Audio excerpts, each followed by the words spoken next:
Purim Katan Sameach, happy little Purim. I'm going to share a little Torah from the Chernobyler Rebbe, the Me'or Einayim. It's a beautiful book. Student with the Baal Shem Tov and the Magen Mezrich, early Hasidic master. And he actually offers many teachings on this week's Parsha related to Shabbat itself. And interestingly, the first one he shares is short but very powerful and really sets the context for the rest of them and really fits in well with Purim Katan, which is today, right now. Very exciting. So he starts by pointing out that the Torah famously juxtaposes the building of the Mishkan, the tabernacle, with Shabbat. And Rashi says that this means that we should stop our work on the Mishkan on Shabbat, that Shabbat is overrules building the Mishkan.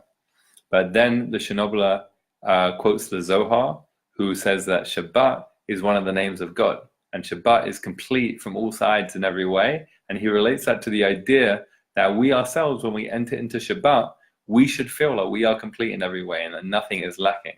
The famous teaching from our sages that Rashi quotes, that the menucha, the rest of Shabbat, is to feel like all our work is done. Of course, all the work is never done, so it's really a question of a state of mind, a state of being that we are being asked to enter into, that be as if all our work is done.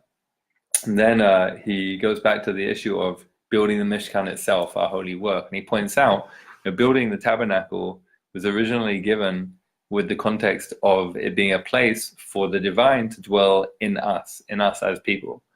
In our hearts, in our beings. And he makes a connection between building the tabernacle and our own spiritual work that's ongoing. And he says, on Shabbat, we have to learn how to rest even from that.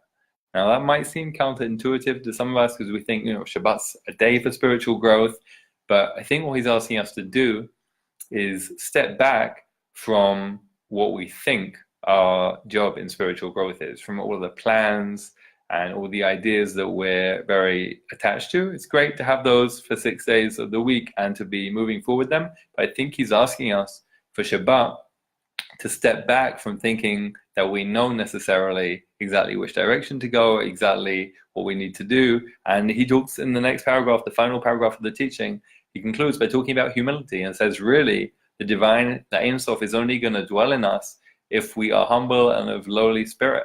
So I think this connects beautifully to Purim Katan and Purim and this beautiful month of Adar we're in, the first one now, with another one to come. Because a major theme of Purim and these months is Ad Lo Yada, not knowing, right? Giving up on the idea that we can predict and control everything. And we know in the Purim story, everything is turned on its head in the most unexpected of ways.